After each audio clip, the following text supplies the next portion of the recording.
Experience. You've never seen Frozen like this. Now playing through April 7th at the Academy of Music. Tickets at ensembleartsphilly.org.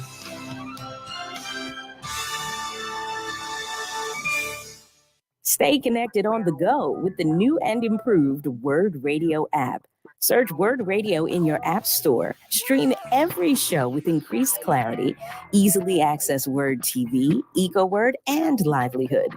Start or renew your 4-Word membership and buy Word swag. Remember, Black Media Matters. Get the new and improved Word Radio app today. Available on Google Play and the Apple App Store. Celebrating Black excellence worldwide and bringing joy and power to the people. This is WURD 900 AM and 96.1 FM, Philadelphia. Streaming online on wordradio.com and the Word Radio app. The views and opinions expressed by the guests, listeners, and hosts of any program on Word Radio do not necessarily reflect those of the ownership, management, or advertisers of this station. I'm simply saying that life finds a way.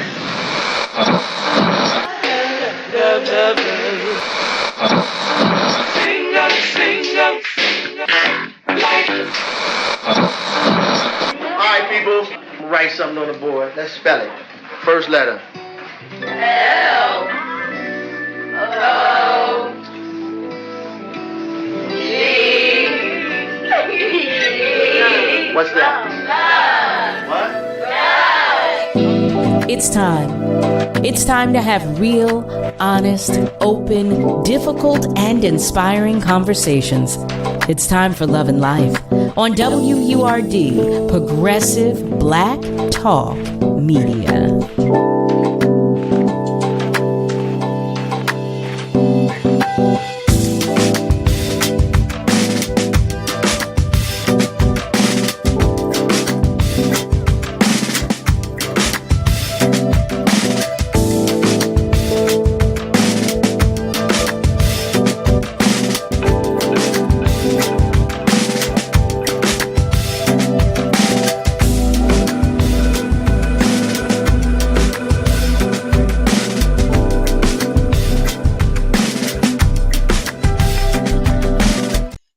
Well, hey there, family. Hello, and welcome. Welcome to Love and Life with Carol Riddick right here on WURD, Progressive Black Talk Media, on air and online at wordradio.com.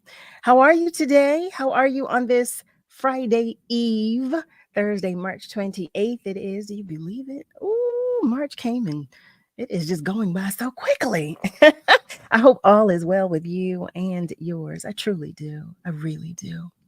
Family, in today's Women's History Month moment, I share with you, well, actually our last entry, how about that? But today I share with you an excerpt about our beloved, our only, Sarah Lomax Reese.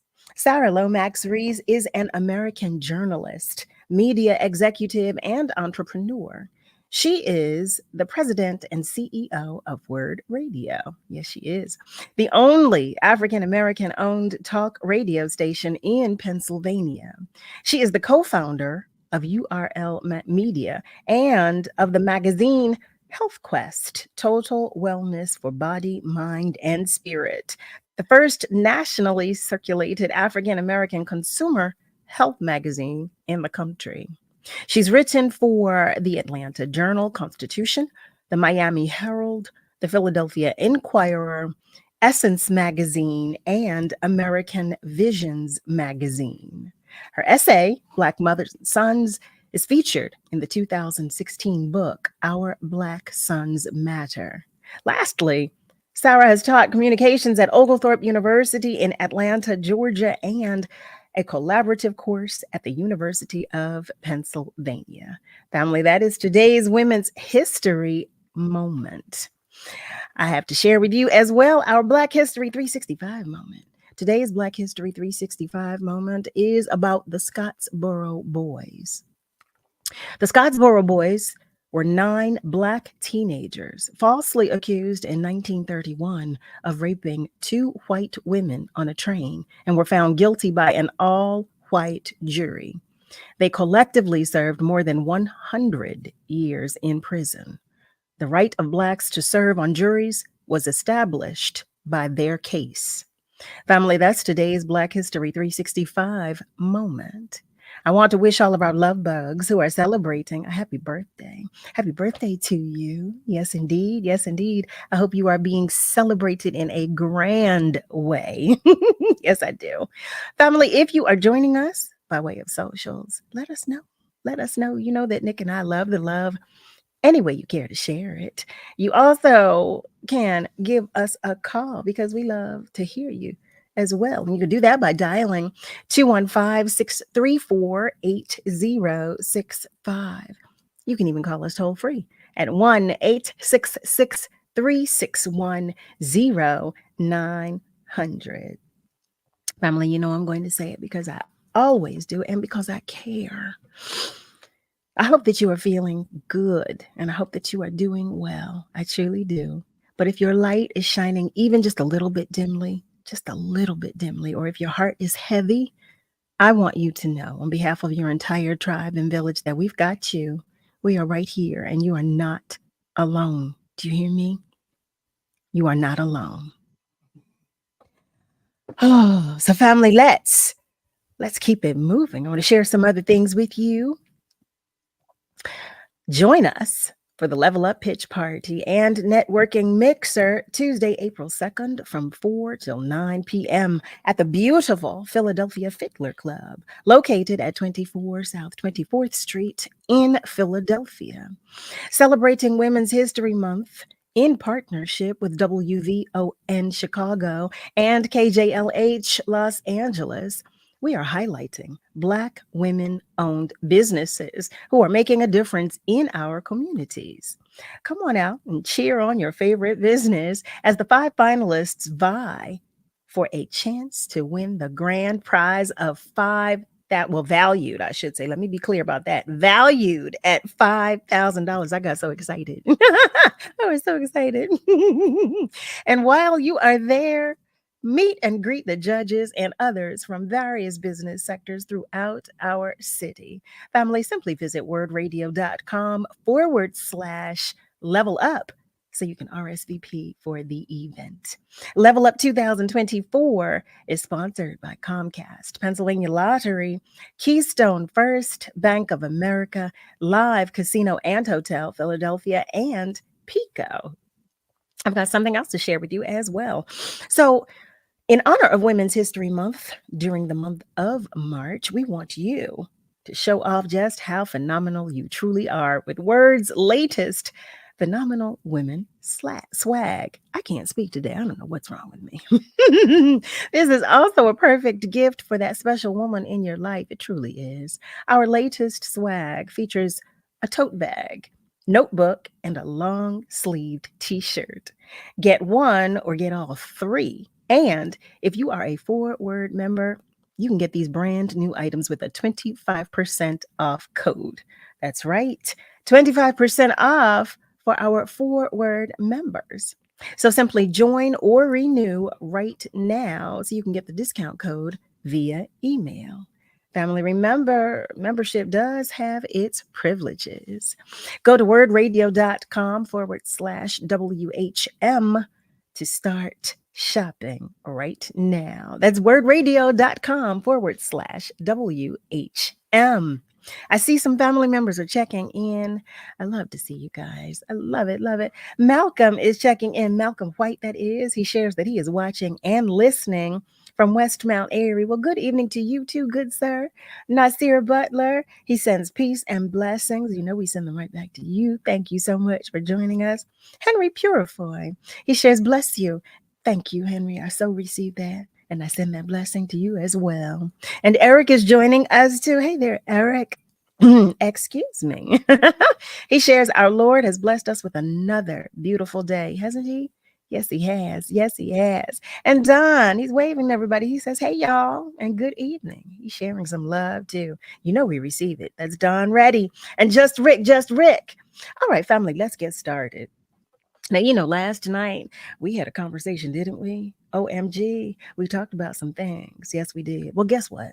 We're going to talk about relationships a little bit more today. I just love the conversation last night. I love the input that we had. And it sounded to me like, some more conversations needed to be had. So why not? We're going to continue.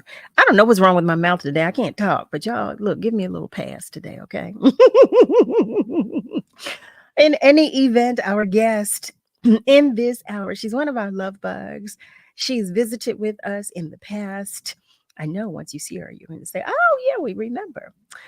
She is Tuera Holland. She is a Philadelphia native, currently residing in Silver Springs, Maryland. She's a wife, a mother, and a psychotherapist who specializes in individual, relationship, marriage, premarital, pre-engagement, and family counseling. Family, I invite you to the conversation with none other than Tuera Holland. Hi there, beautiful. Hi. Thank you so much for having me. Oh, it's a pleasure. It is such a pleasure. I'm so happy to have you back. So excited to have you back. Maybe that's what's wrong with me. I can't get my words together. Maybe that's what's going on over here. But in any event, it is always a pleasure to have you visit with us. And tonight is no different. I'm so looking forward to this conversation. Me too. I think this is a really, really important conversation, and I'm glad that we're having a lot more discussion about this particular topic. So got a lot to say. Ooh, I can't wait. Before we get started, I do want to share one of our love bugs, Cheryl. Hey there. Cheryl Brown is joining us, and she's sending love to everybody. Cheryl, we receive it, and we send it right back to you. So, Tuera, tonight, I have the understanding that we are going to talk about why couples are kind of deviating from a lot of the traditional marriage/dating practices. So I'm going to try to not bore you with a history lesson, right? So I'm going to try to keep it current, but a few things are happening. Okay, so the first thing is we're evolving as a society, and we're finally acknowledging that there's not just one singular model for success with regard to familial structures, right? Mainstream America has been pretty narrow-minded, in its approach. But if you look at, other cultural groups, it's always been, there have been other family structures that have been widely accepted and proven to be functional and healthy. Okay, Sure. so some models might include having grandparents living at home, aunts, things like that. And then there are also moms who are both single who decide we're going to live together and, with our kids, we're going to raise them together so that we have more help, more financial help, emotional support, and help with childcare, right? And these different models is inherently less healthy than the traditional nuclear two-parent household. Okay, so that's one thing. I think also a lot of us have witnessed our own parents' partnerships and decided that that's not what we want. Okay, so it's not necessarily that our parents are, were bad people, but a lot of times we have grown up in a functional household with two parents who had a lot of dysfunction within their partnership. It leaves a lasting impression on the kids who often caught in the crossfire or left witnessing things that kids really shouldn't be witnessing. Okay. And kids notice a lot more than we think they do. Okay. Yes, they and do. Then and then finally, I think there's also the elephant in the room that we're finally starting to be more open about, is that there's always been a disparity within marriages between men and women, right? Labor that goes into a marriage. Okay. Wait, what was that regarding the audio clip regarding the Oh, labor. and Okay. labor that go into marriage, which historically has been male centered. Okay. If you Okay. don't know the history of marriage and its intended function, look it up. Uh-oh. Or you can read Angela Davis's Women, Race and Class. But anyway, there's a Wait. lot more conversation and acknowledgement about the ways that marriage has been performed traditionally, which left women kind of bearing the brunt of domestic labor, child rearing, remaining desirable while they're aging, and providing emotional support. And so, to the short Oh end of my. it, they're tired. So a lot of these things are finally coming to a head. And so, yes, you are seeing the desire to marry and the desire for these traditional models kind of be in question, because people are like, Mhm. this is what you told me to do, but I tried it, I'm not happy. Or they've seen other people, but they're not happy, right? There's obviously an issue here, which is why divorce rates are what they are. So Mhm. something is not working. And I think we're in a place where we're finally being honest about that and trying to figure that out.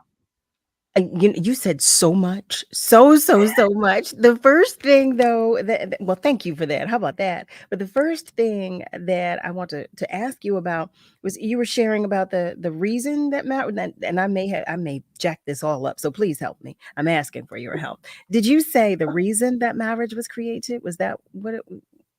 So historically, marriage was a way for men to be able to go to work and their households be taken care of. They wanted kids, and who was going to raise these kids? Who was going to cook for these kids? Who was going to be watching these kids while men are at work? Okay. Okay. And so having a wife was more about it was more like a practical thing, more like an issue of functionality. And here's a great depiction of that. Do you remember in The Color Purple? We've all seen The Color Purple, right? And Yes. when Celia's father is trying to basically like market her to Mr. is Mhm. there looking for a wife, right? He's looking for someone to take care of his kids. I believe his wife passed away or something like that. And Mhm. he wants to come in there and clean up and cook, right? That is what looking for a wife used to be like. Okay. It was just you were looking for someone to come take care of the stuff you don't want to do while you go to work. Okay. Well, wait, So you see my face. Tuera, you see my face. Wait a minute. Wait a minute. See, now where am I supposed to go to read this to find out what happened to companionship? What happened to love? What happened to, I mean, where was that ever a factor? So somewhere probably, but most of like the romanticization of marriage is Uh-huh. actually fairly recent. It's fairly recent. I I would credit Disney for a lot of that. But Oh, anyway, the way that we look at marriage and the things that we desire from marriage now, and it's funny because this is part of the conflict, right? We are looking for someone that we are madly in love with. We are looking for someone that is good to be around and that we want to spend time with, and all these things. I- And yet, some of that residual, some of those residual expectations from the kind of marriage that I just described are still mhm. in there. And so what you have are two people who really love and respect one another. Maybe expectations are still leaving the woman, the wife, feeling like this setup is not really all that I wanted it to be. And I don't know if this is, what it's supposed to be. So yeah. This is sounding crazy to me. Oh my goodness. Family, hey there. Welcome, welcome, welcome. Is this sounding crazy to you too? I'm sitting here thinking, wait a minute.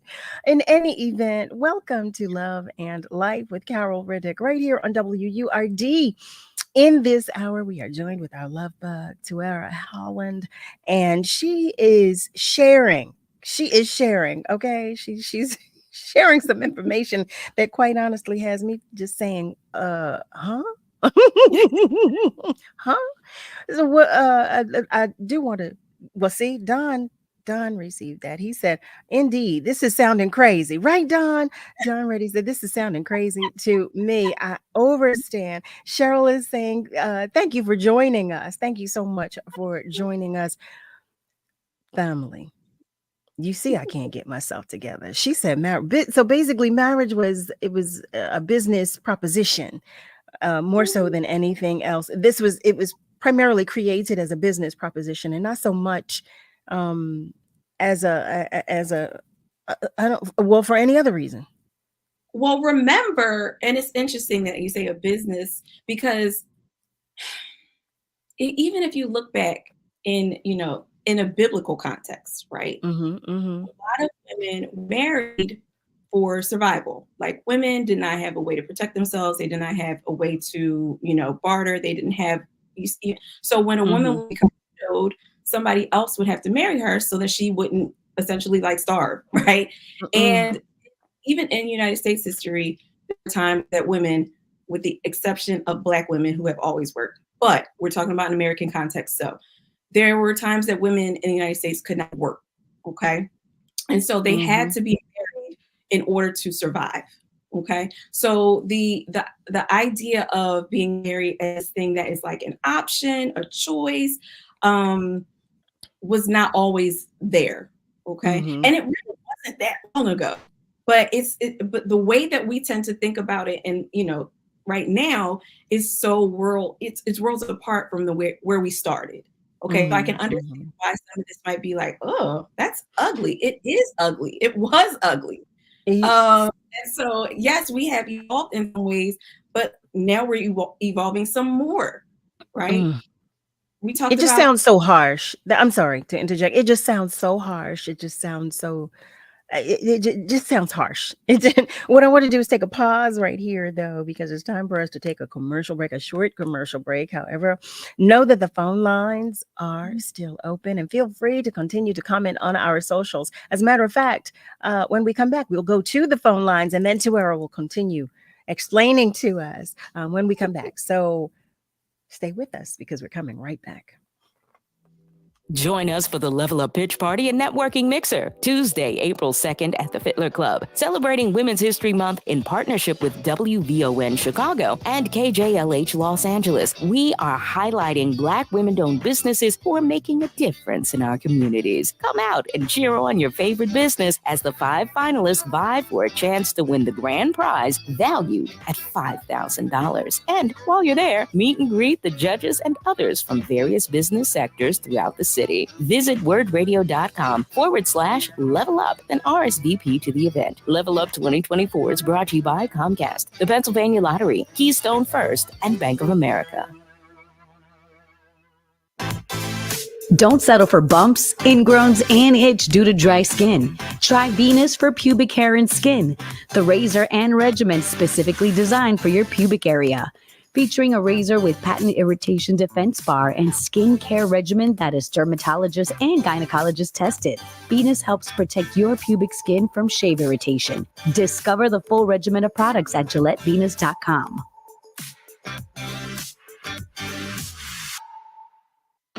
Tune in to Eco Word Magazine, hosted by POC, the first Friday at 10 a.m. for the PA Lottery Eco Word Fact of the Month. Brought to you by PA Lottery, benefiting older Pennsylvanians every day. Get ready to make your voice heard in 2024 with a special Word on Democracy live broadcast held in partnership with Power of the Vote. Join us on April 6th from 1 to 4 p.m. at Tinley Temple United Methodist Church, located at 750 South Broad Street in Philadelphia. Hosted by Wake Up With Words, Solomon Jones. This live event will focus on voter education, engagement, registration, and getting out the vote in Pennsylvania's 2024 primary election. Come hear from candidates for Attorney General and other offices. Meet and greet with community leaders and more in advance of the April 23rd primaries. Brought to you in partnership with Unique Prosperity LLC, Scoop Media, Philadelphia Black Clergy and Vicinity, NPHC, SEPA, JWC Consultants, and other community partners. Visit wordradio.com for more information and join us at April 6th at 1 p.m. Your vote matters. Our democracy matters. We're celebrating Black influence and Black excellence worldwide on the home of progressive Black talk media, WURD. What is love? You're listening to Love and Life on WURD, progressive Black talk media. I think I know what love is.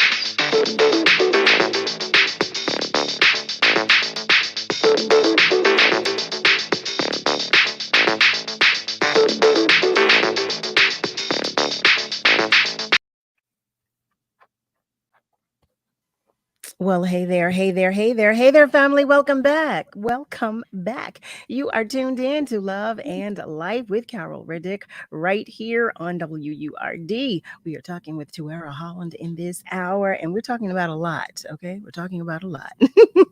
As I shared before the commercial break, we're going to go to our phone lines before we continue the explanation from Tuera.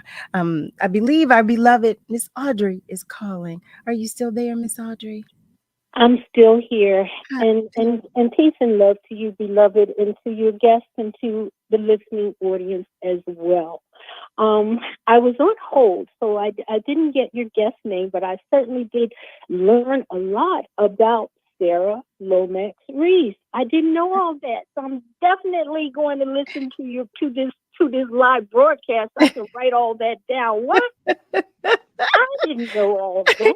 Our beloved, she is a phenomenal woman, isn't she? Yes, she is phenomenal. Definitely, yes.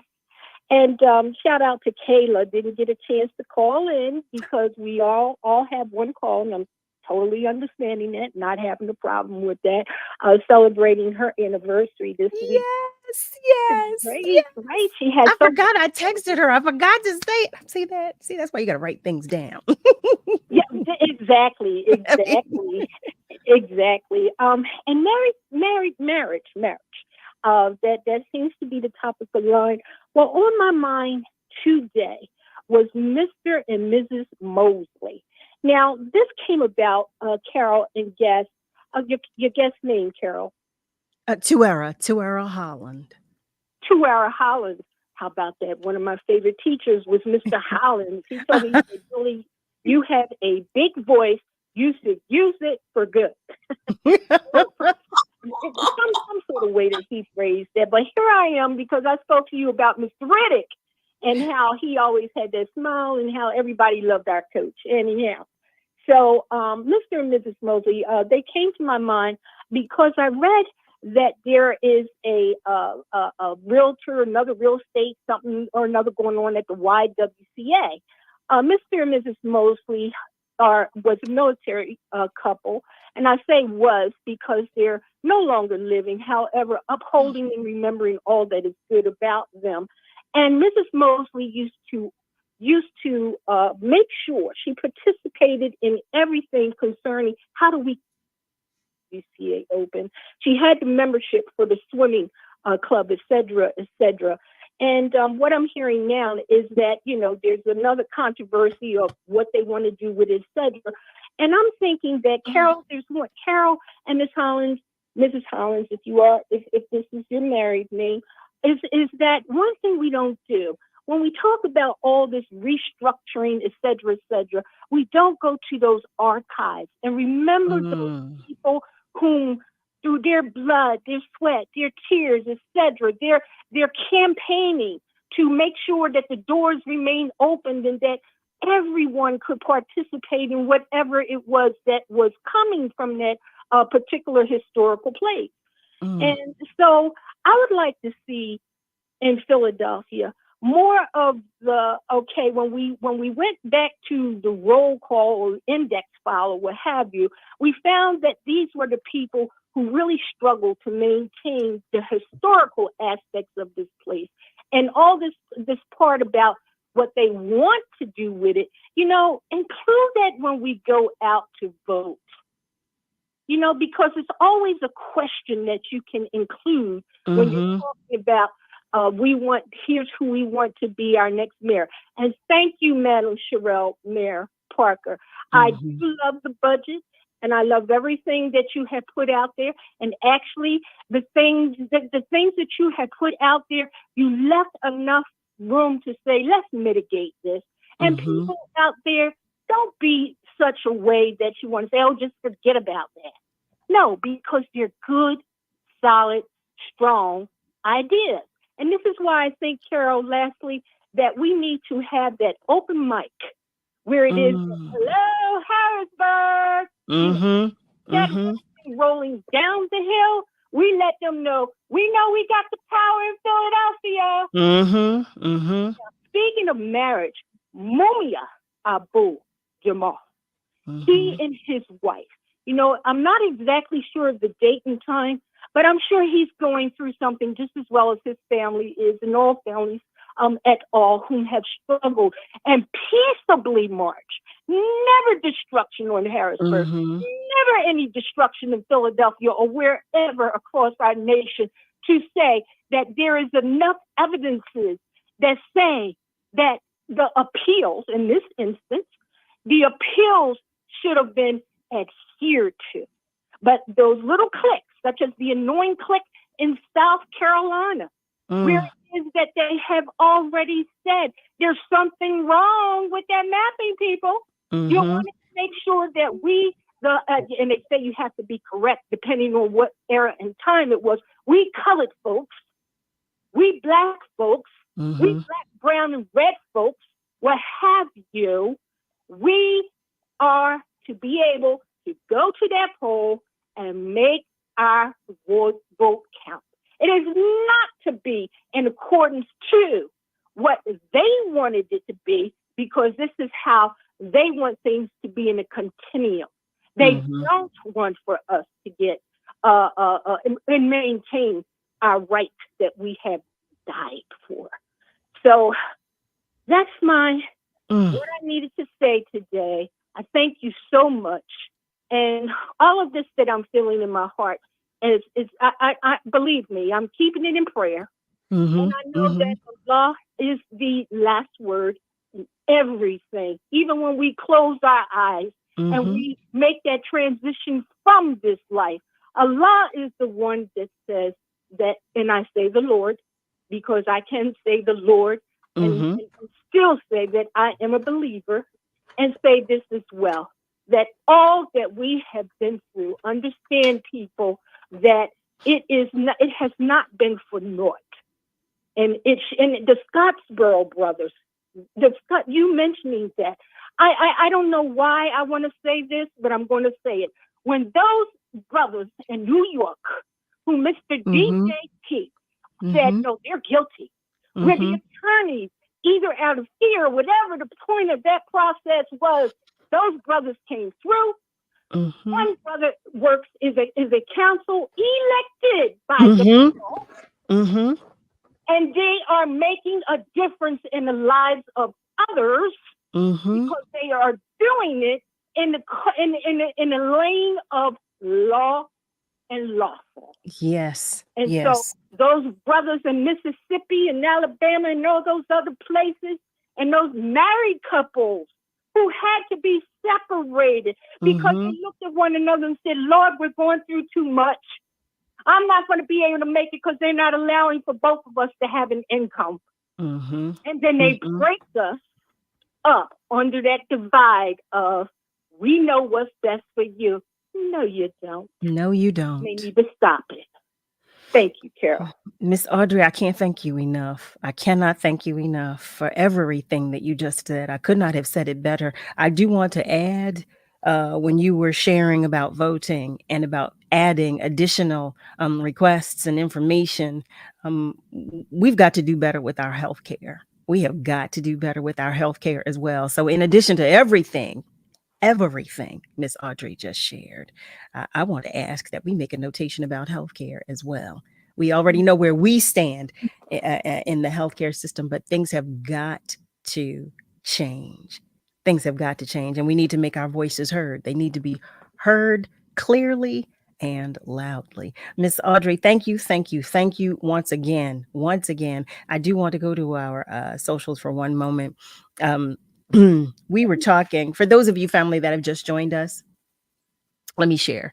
You are tuned in to Love and Life with Carol Riddick right here on WURD. We are talking with Mrs. Tuera Holland in this hour, and we began the conversation talking about relationships, and she was sharing some information with me with which I was completely unaware. And I said, wait a minute, what? What did you just say? So I was asking her to drill down, and there's so much to discuss. So I'm trying to cover each base. I did not see that we have another family member waiting on the phone lines to talk with us. So I'm going to take that call, and then we'll go to our socials. Thank you so much for calling, and thank you for your patience. Hello, Carol. Hello, young lady. I want to talk about divine intervention. And I myself, I'll be 81, hopefully in July.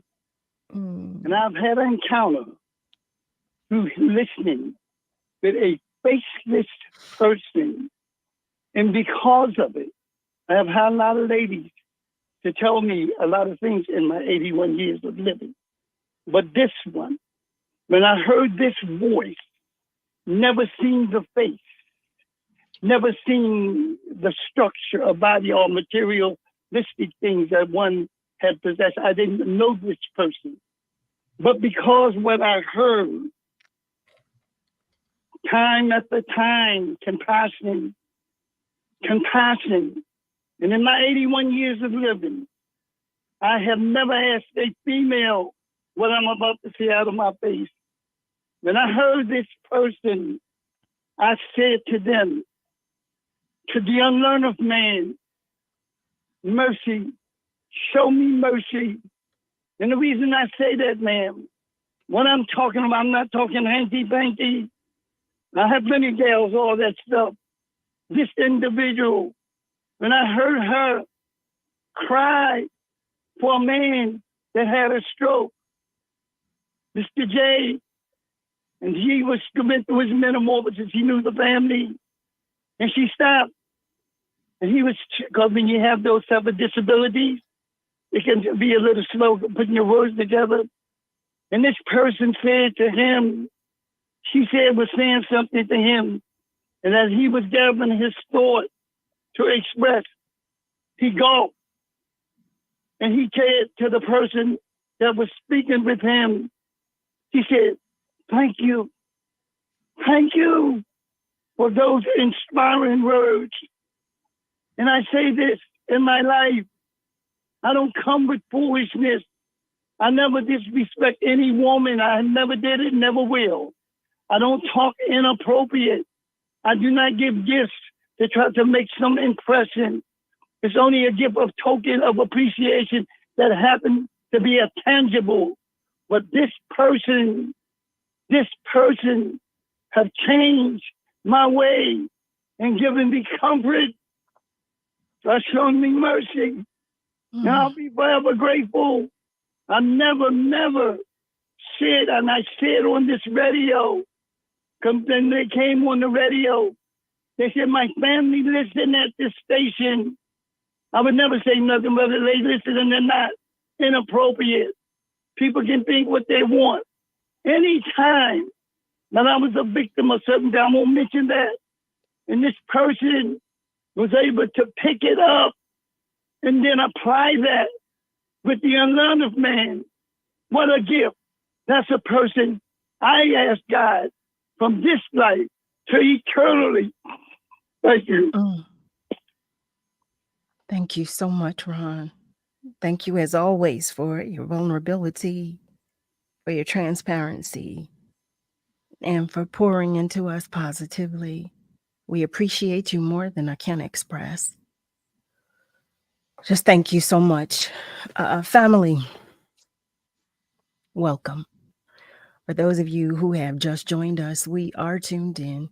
You are tuned in to Love and Life with Carol Riddick right here on WURD. We're talking about everything tonight, but family, you know that's what we do in this space. We do, because everything fits under both umbrellas of both love and life. As far as I see it, it's all love and it's all life.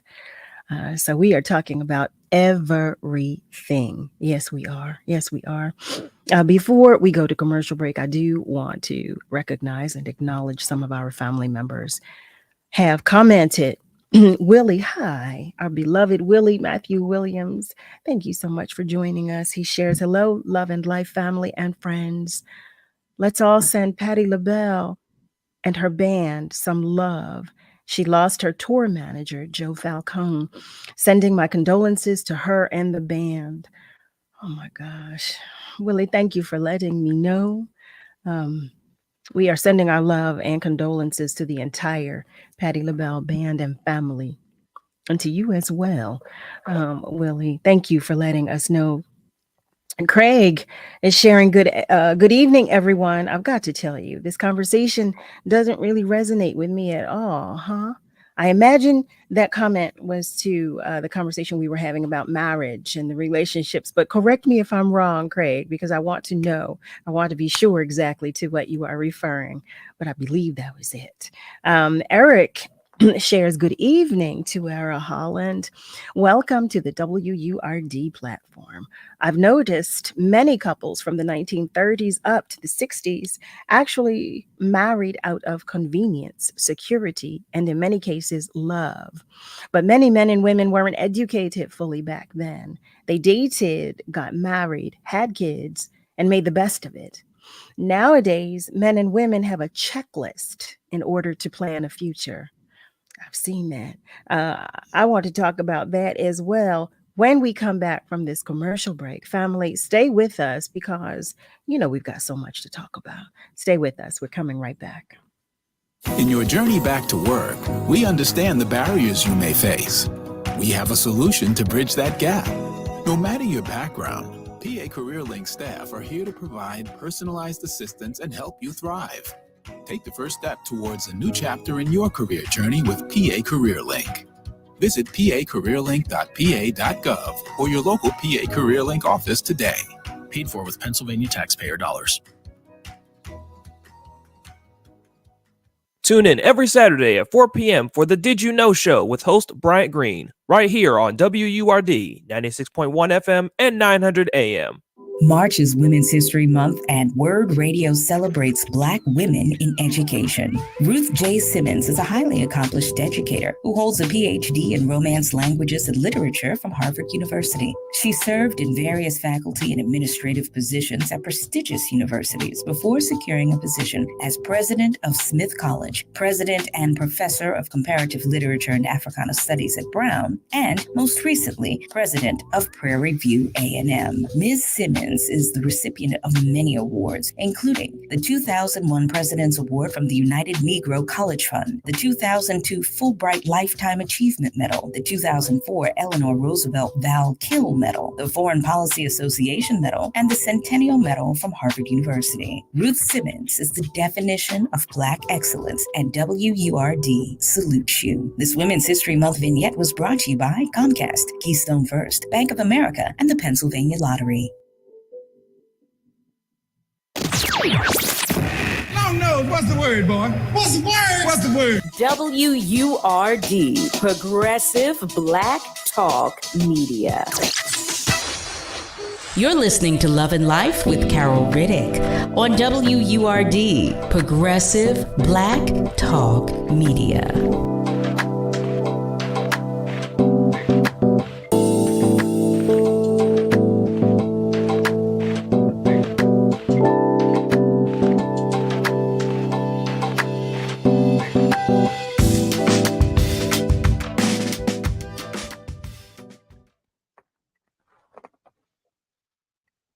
Well, hey there, family. Welcome back. You are tuned in to Love and Life with Carol Riddick right here on WURD. Before the commercial break, I was sharing that we're talking about everything. We truly, truly are. We were talking about marriage. We were talking a little bit about dating. Last night, of course, we were talking about, I had asked about the question about how important is it to a man that the woman cook in the relationship, and does she have to do it every day? And that conversation, as you know, was of huge interest. In response to the question I asked one of our family members, Craig, he said, look, I don't, this conversation is not resonating with me. I was asking specifically to what he was referring. And he shares, yes, the relationship discussion. After 45 years with my extraordinary wife, I have only one regret, and that's that I didn't get to meet her sooner in life so I could love her longer. Craig, oh my goodness. I love the love the two of you are sharing. Listen, when I tell you, you are blessed. You are so blessed to have found one another. And I just, listen, I pray for your continued happiness, quite honestly, and for an even stronger bond. Listen, I wish I had that. I wish I had that. That's amazing. That is amazing.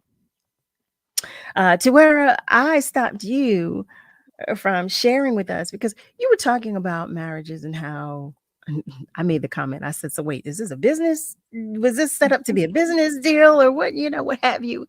And I do remember the scenario. You made reference to the movie The Color Purple.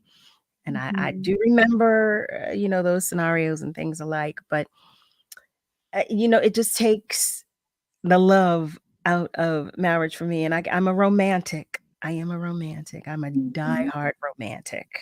Yeah, and I think it's, to Craig's point, marriage is not this one-dimensional thing.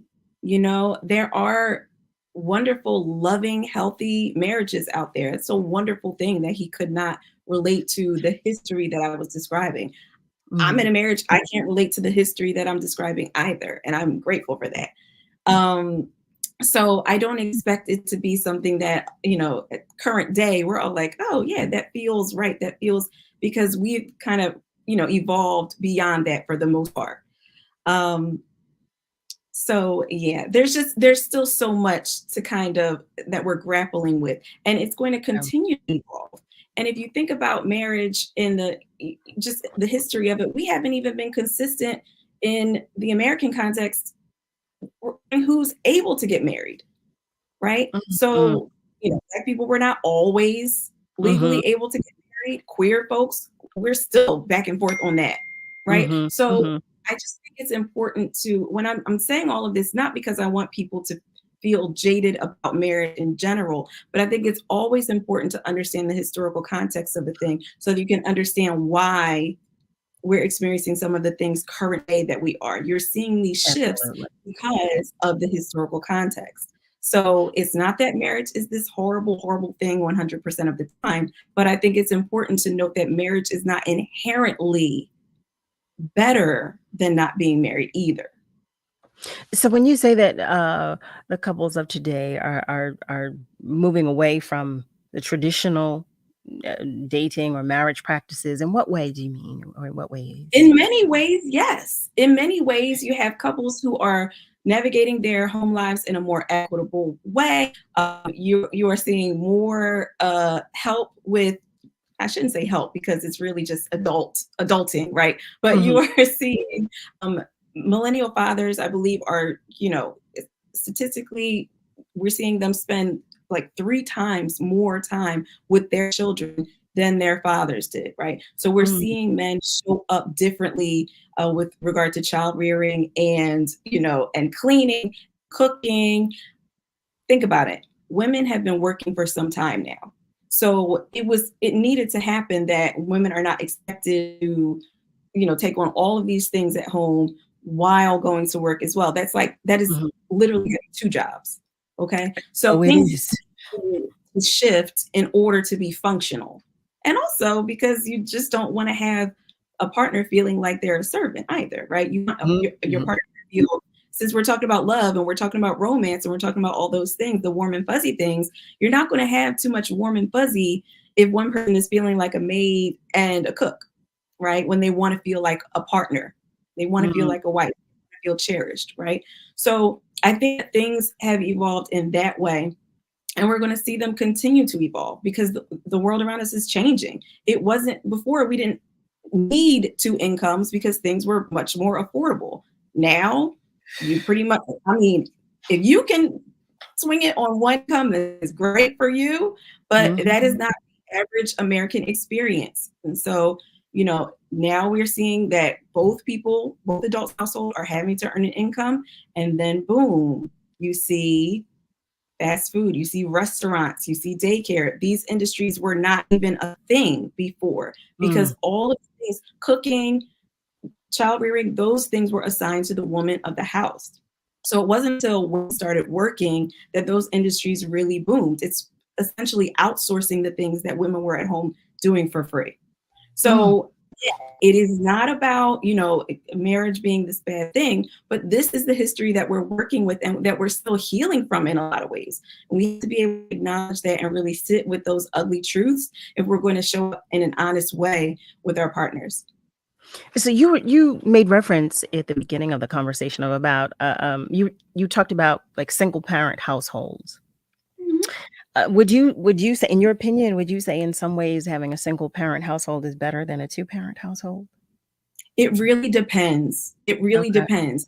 I think that the point that I want to drive home is that a single parent household is not inherently worse than a two parent household. Okay. Okay. A two parent household where there is a volatile, unpredictable environment is not going to be better than a single parent household where there is stability and calmness and, a healthy relationship between the parent and the child or children. Okay.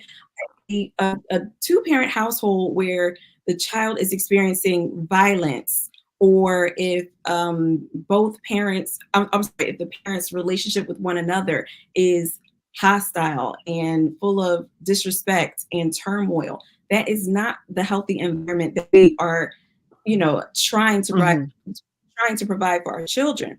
And so the idea that having two parents there is going to mean something, just automatically better for the child is completely false. I work with a lot of people who are still healing from their childhoods, and there were two parents home.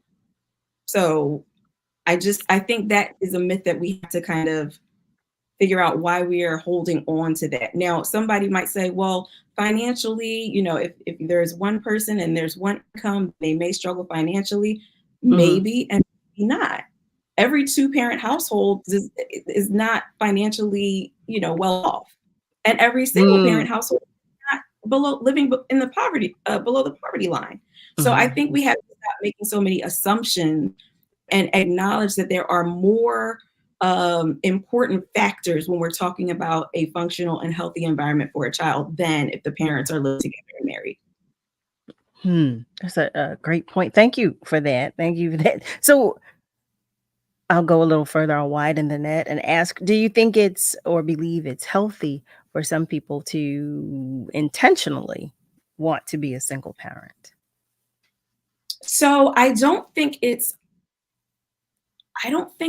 unhealthy, but for me to determine whether or not it's healthy, I would need to really kind of sit down and talk to the person to figure out what is the motive. That is the same for when I'm talking to somebody who is married.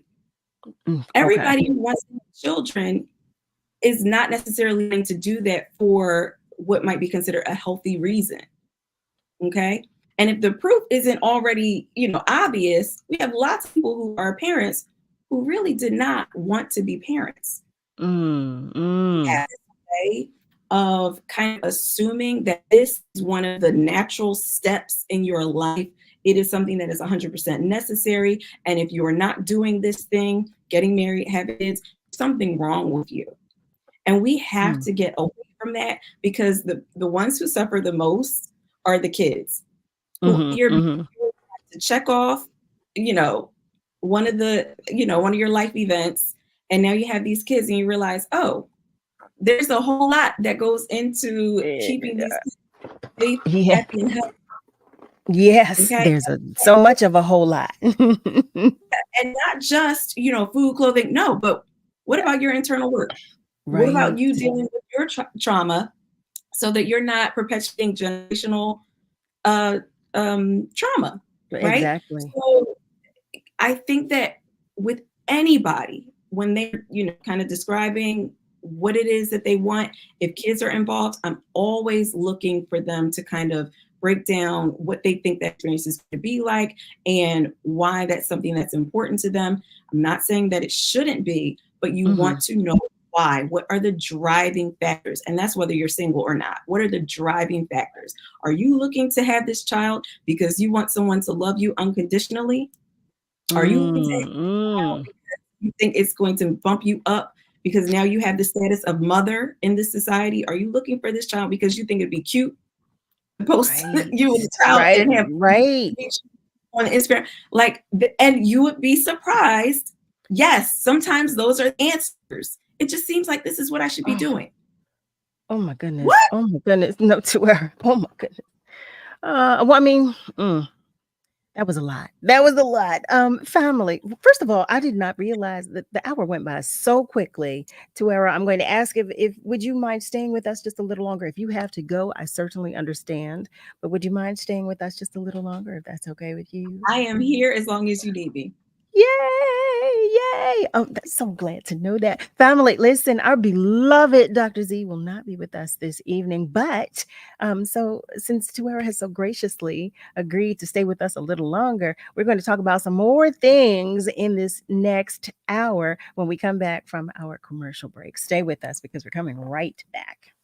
It's the WURD Hot 60. Hot 60. Here's the hottest 60 seconds you missed this week on The Source. We have to figure out ways to engage these families, right? And talk to them and say, your children are doing what they're doing because they're feeling like you're so busy working, you're so busy. And look, I understand. I'm a parent, so I understand what it is like to work my tail feathers off and try to figure out what these babies, these children, we gave birth to them. And so on some visceral level, we have to remind ourselves that we have to see our children as who they are. One young cat said his mother put him on the Citizens app and said, see this, don't go over there and do that. Like, what? Like, there's no conversations happening, right? And so these young people are looking for their family members. And if the parent can't do it, council member, then an aunt or an uncle or somebody, we are responsible for these children. And we keep pointing our fingers and having this conversation. And I keep telling them, you gotta, as parents, get a handle. Ask for help if you need help. If you need help talking to your children and figuring it out. But the children are telling me, and these are teenagers, I'm not talking about 11, 12, 13, 14, all the way up to 18. Their parents are failing them. And that's the hottest 60 seconds this week on The Source on WURD, Progressive Black Talk Media. It's March, and we're discussing HPV and cervical health for women. Human papillomavirus, HPV, is the most common sexually transmitted infection in the United States, and most people who are sexually active will be exposed to it in their lifetime. There are often no signs or symptoms of HPV, making it easy to pass the virus on to others. The HPV vaccine is an effective way to protect against HPV. You can request an HPV test during an annual gynecologic exam, and it is best to get the vaccine before becoming sexually active. Cervical cancer often develops over several years, and because it has no symptoms in its earliest stages, many people with cervical cancer don't know they have it. Experts recommend that cervical cancer screening begins at age 21. Most women younger than 30 should undergo cervical screening once every 2 years. Women 30 and older with no risk factors and a history of normal Pap tests can be screened every 3 years.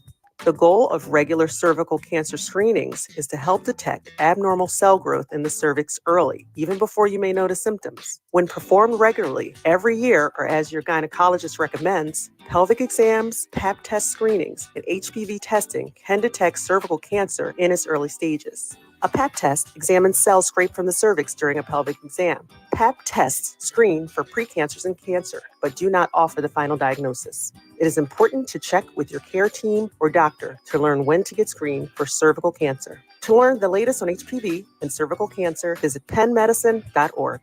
What is dedication? People ask, how your children learn how to ride a bike and you didn't? I just created an environment where they taught themselves, and all I had to do was be there. That's dedication. Visit fatherhood.gov to hear more. Brought to you by the U.S. Department of Health and Human Services and the Ad Council.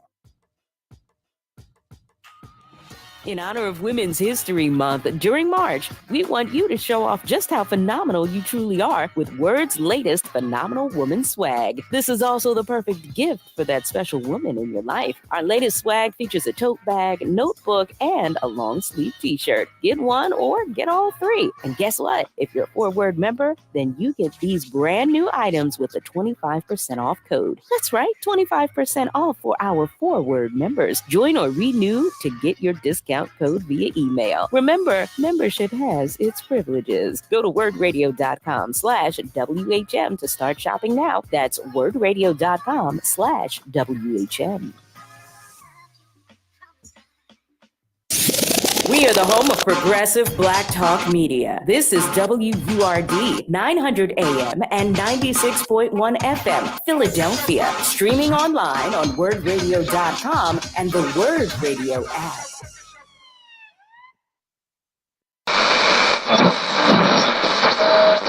Let me tell you something, and don't you ever forget it. Success is nothing without someone you love to share it with. You're listening to Love and Life with Carol Riddick on WURD, Progressive Black Talk Media.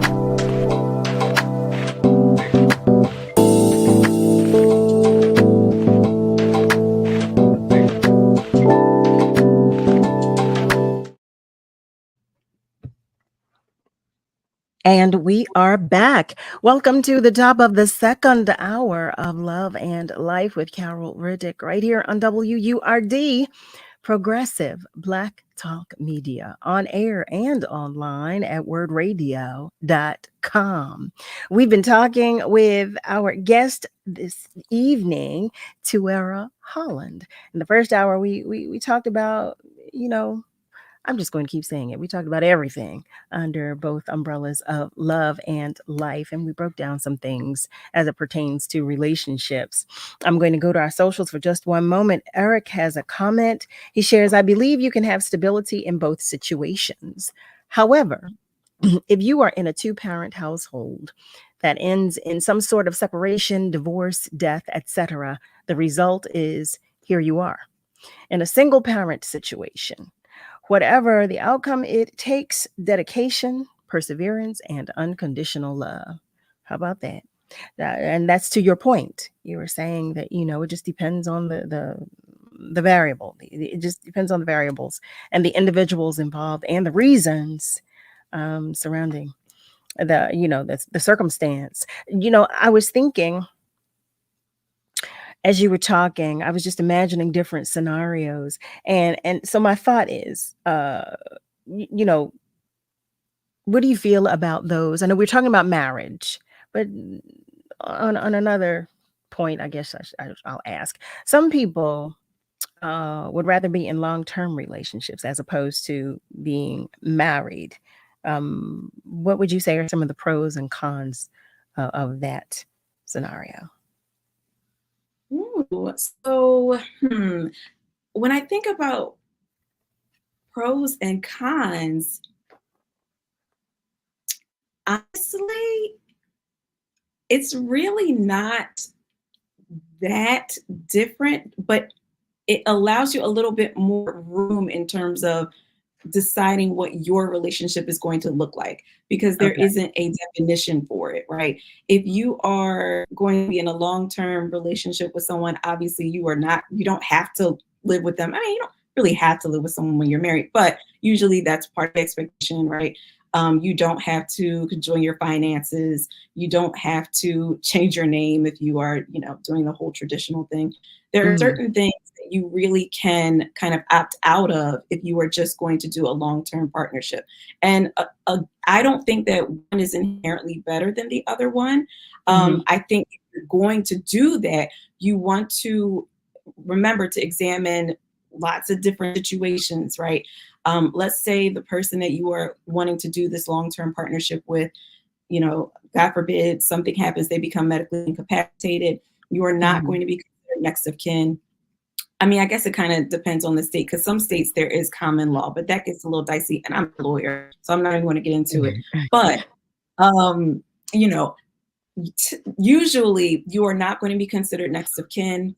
If you are living with this person, and let's say they are, you've been kind of building together, you're not going to have, anything come to you automatically should they pass away. And if you are relying on each other financially to live, then it can leave you in quite a bind if, this person should, unfortunately pass away unexpectedly, or if they decide, I'm kind of over this and I want to do something different, right? And the same could be true for a marriage, but, with the marriage, there are some things that could help you out in that situation, like alimony and things like that. So you just want to consider what it might mean for you down the road. I don't think it's a bad idea. You just don't want anything to kind of jump out and get you in the end that you weren't anticipating. Thank you for that, family. So I was sharing before the commercial break that our beloved Dr. Z is unable to join us this evening, but I was thinking, and Niall shared with me another video that I would like to share with you all, because I love it when we all converse. Well, communicate, I should say, when we all communicate. So I'm going to ask if you will all direct your attention to this video that I'm about to share, and if Tuera, if you would join in the conversation. This video tonight is of two gentlemen talking about being in relationships, and one basically asking, well, you know what? I'm going to play the video and then we will talk about it afterward. How about that? So give me a moment while I set it up. People get married to people that they do not love, because what ends up happening is that you make a rational decision. It's like a business decision. You look at a person and you say, okay, she's going to be a good mother to my children. She cooks, she cleans, she's not super mixy. Am I madly in love with her? No, I'm not. And the same for women. I think women, they'll marry a man like, okay, he's a good provider. He has a solid job. And that's not necessarily a bad thing, right? How do you feel about that business decision when it comes to a relationship of making a rational decision as opposed to making a decision based on love and romance? I mean, I think too many people in many areas of their lives settle for what they don't want because they are not comfortable enough to be fearless to go after what they really want and just is it settling? Is it settling, or is it making an intelligent decision? The men who ended up settling, they end up chasing who they really love or desire out in the streets. So there you have it, family. There you have it. There you have it. So I'm inviting you, as always, to the conversation. The question is, do people make business decisions when they pick the person that they want to marry, as opposed to being in love with their partner? And is it wrong to do so? Would you say it's right or wrong to do so? I want to know what you think and how you feel. Call us 215-634-8065. You can even call us toll free 1-866-361-0900. I want to hear from you. Feel free to also comment on our socials, because I am interested in knowing, would you marry? Would you make a business decision to marry if there was an individual that you felt was, I guess, more financially stable or better equipped financially than you? Would that be all right with you? Would that be, enough of a deciding factor for you to marry someone? And is it settling if you do so? A lot of questions in there, but I want to know what you're thinking and how you feel. So the phone lines are open, as are our socials. Let us know. So Tuera, I'm going to bring this to you. Nick, I'm coming to you. I am. But Tuera, I'm asking, because there was so much in that conversation. The conversation was only just, a mere minute or so, but there was so much in that conversation. So your thoughts, please. So you notice that kind of residual, that dynamic that is coming from the historical context is right there. It's right there. He's saying, oh, this person will be a good wife because they see these purposes. And he says, for women, oh, this person will be a good husband because they would take care of me financially. Mind you, it's 24. Right? So I just want to point that out for folks who thought I was making it up. But that anyway, is horrible. It is horrible, but this is what I would say to that, okay? People can get married for whatever reason they want. The thing that were noted in that video, if those are the reasons that you get married, I can tell you with 100% certainty, those are not going to be the reasons you stay married. Marriage is difficult at times, not all the time, but at times. And those little quantities that were listed there that you could find pretty much anywhere are not going to be enough for you to commit to doing with. Mm-hmm. They're just not. If you don't like the person, and I mean at the core of who they are, not how well they would interact with your kids, not how well they cook or clean or how they bring in money. But if you are not a person who, if you're not appreciating them as a person, if there are not Right. things about them as an individual, things that Mhm. don't center you and what you need, that you love and admire, it's going to be really difficult to push through the trials and tribulations that a marriage is going to bring. That's all I'll say about that.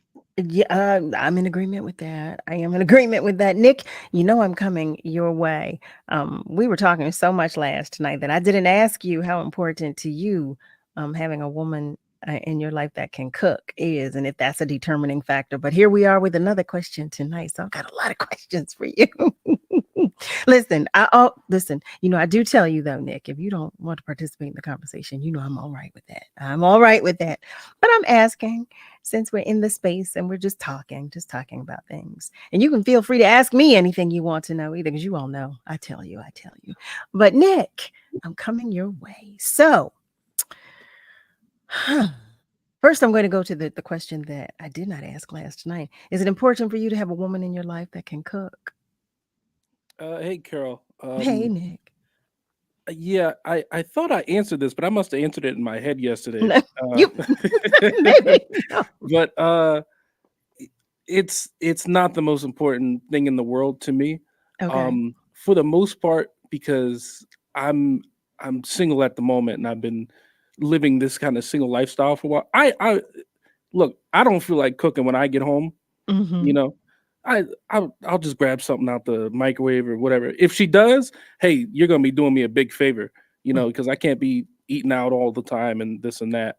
But especially if she works like how I work, then you can't. I think it's a bit much to expect that from somebody that has to work and then come home and then cook and clean and do all this. So I think it's a bit much. So I would understand it, but hey, I'll take it. I'm on that side. I think that's a great thing, but I can also cook for myself, so it's not a big deal to me. Understood. So about this video tonight, Mhm. what are your thoughts? Do you think it's settling if people make well, in this particular scenario, business decision when they pick a person they want to marry, as opposed to being in love with that person? I can see it from both sides. My heart would tell me that no, you should definitely settle down with the person that you love. Mhm. But what if the person that I love has not put themselves in a good financial situation? What if the person that I love is not? They're not at the same level as me, and it's going to take a whole lot of work to kind of uproot them to where I'm at. If you can really love somebody, but they're not where they're supposed to be for various reasons. Mhm. We haven't been all brought up the same and this and that. So there's a whole lot of reasons for why that can happen.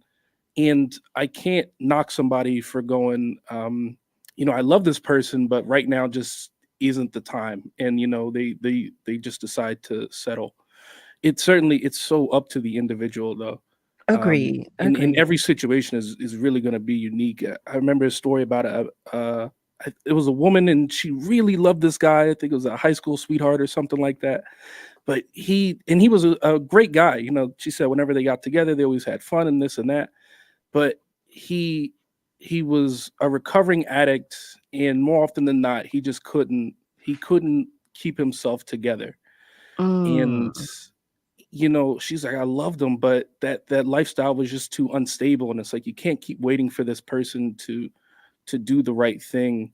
And you can only help somebody out so much, especially with a problem like that. You can be Mhm. supportive for them, but if they don't want to make that change, then it's like, hey, look, I got to get out the way. I can't let this person bring me down in a sort of way. Mm. So I think it's so dependent on situations and who certain people are. But for the most part, I think you should always kind of hold out until you meet that person that you know is the right person. You said a lot, Nick. That was a lot. I so appreciate that. I was expecting you to say, give me a quick answer. I was just expecting that, but I'm so appreciative that you did not. I'm sorry about that. I can be a little bit No, long-winded. no. I'm grateful that you explained the way that you did. I'm so grateful. But I was just used to, I was so expectant of a short answer. But I'm so grateful. Thank you. Yeah, so I'm going to answer because I don't want to continue to ask you all and not answer myself or give my own opinion. You heard me say I am a hopeless romantic, and I am. So I just can't fathom marrying someone because they're financially better equipped than I. I cannot fathom that. Like, I want to like him. I want to love him. I want to be able to like him on the days that I don't love him. And on the days that I don't like him, I want to look forward to the day that I will again. I want to know, that that's in there because I have love for him and am in love with him. I couldn't imagine. Well, I mean, I'm sure. Well, I don't know, but if I were to have children with anyone, that I want to love that man. I want to know that, the father of my children is a man with whom I am in love and whom I love as a human being and an individual as well. I can't imagine just saying, well, you know what, I love him, but I mean, he's got some money, so we'll live a better life. Like, will you really though? Will you? Because there's no guarantee in that. This is now, let me be clear, family. This is all my opinion and what I see for my life. I can't speak on anybody else's life, so I just want to be clear. But yeah, I couldn't imagine marrying someone or even choosing someone for that matter over someone else because they are better equipped financially or because they have some other things going on in their life. I can't imagine. Listen, I love to be happy. Okay. I love to be happy. And I don't have any plans on making any decisions to jeopardize that. How about that? Our socials. I'm going to go to our socials. Eric shares, I don't think one is better than the other. Ideally, it would be nice to have a forever love. But that being said, you both need to date, talk, plan, and put all options and all expectations on the table, real and raw. I'm in agreement with that. You need to know that person. You need to know who he is, who she is, or what have you. You need to know one another. He follows that by saying it's possible, but not sensible. But are you equating a business agreement with emotional or financial security? Get an understanding of what this is or what this ain't and take it from there. Just keep it 100.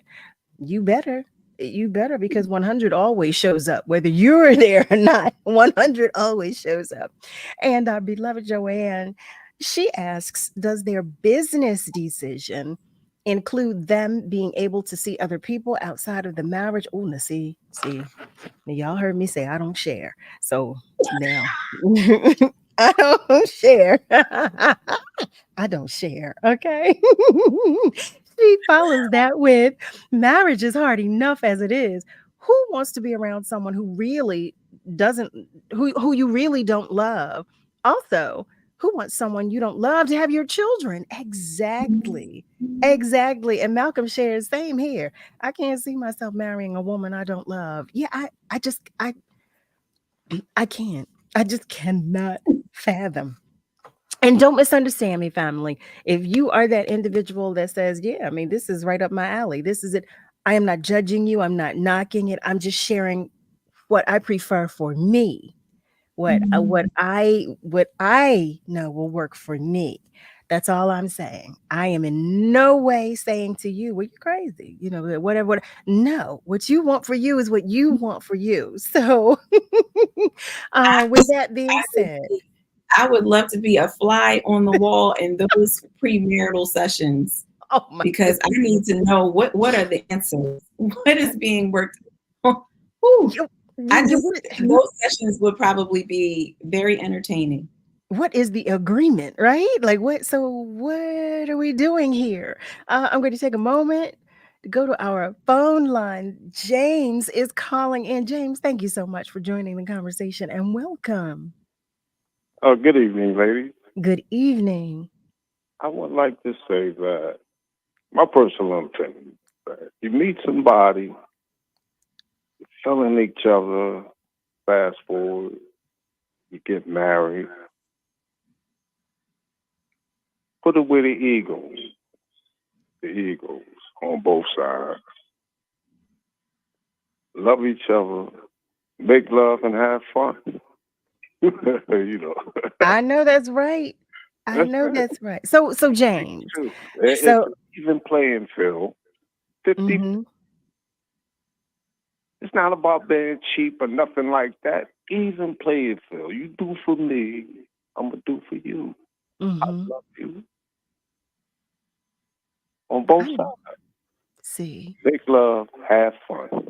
Yeah. So there would now I want to ask you, so there would never be a consideration of you choosing someone based on their financial status.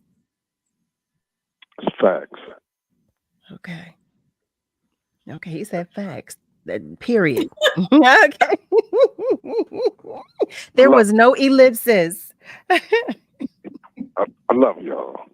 James, we love you more. Thank you so much for that.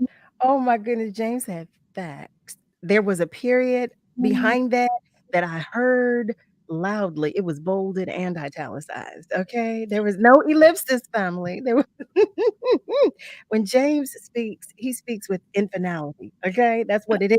I love it. I love it. Family, we're going to take just a short commercial break, but when we come back, we are continuing this conversation.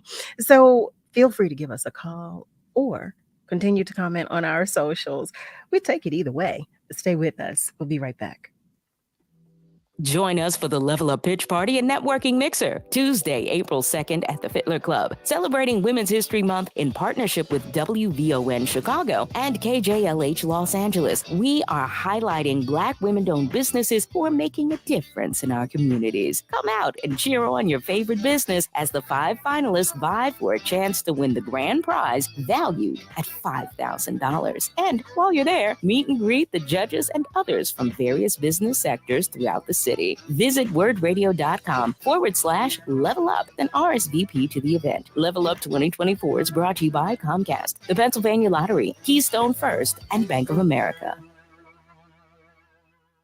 85 years ago, Independence Blue Cross was founded to provide peace of mind when accessing health care.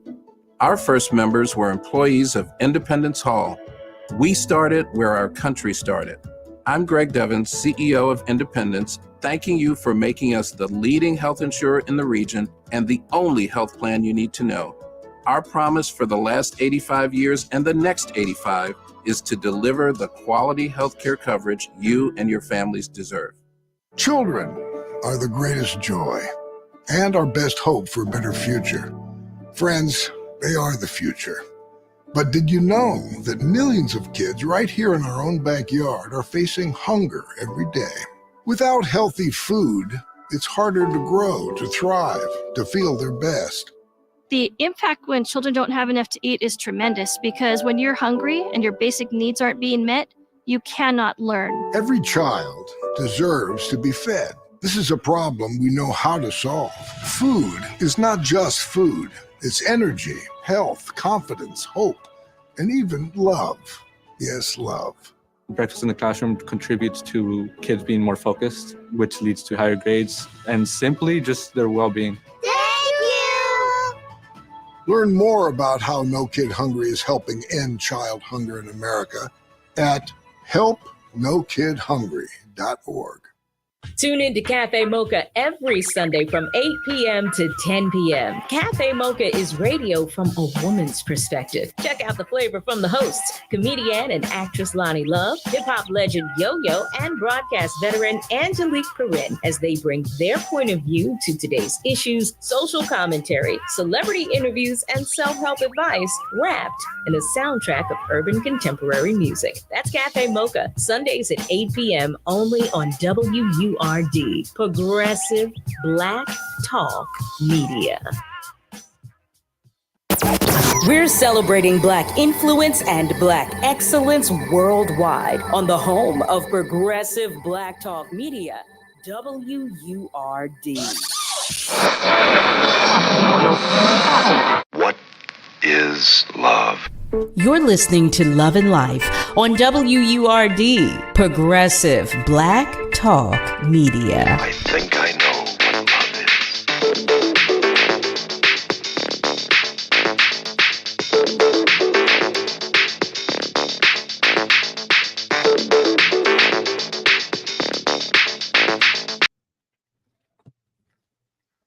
Family, welcome back. You are tuned in to Love and Life with Carol Riddick right here on WURD. We are having a conversation tonight, okay? We are talking about these relationships and these reasons that we agreed to be in them. Actually, that's just one of the things we were talking about or that came up during the course of our conversation tonight. I see Eric has a question for me. Let's see what it is. Eric shares, okay, Carol, but would you marry a man that was maybe the manager at Walmart or a bartender that made less money than you, no degree, and smaller bank account? Remember, you're all over Atlantic City to the UK. I absolutely would. I mean, what?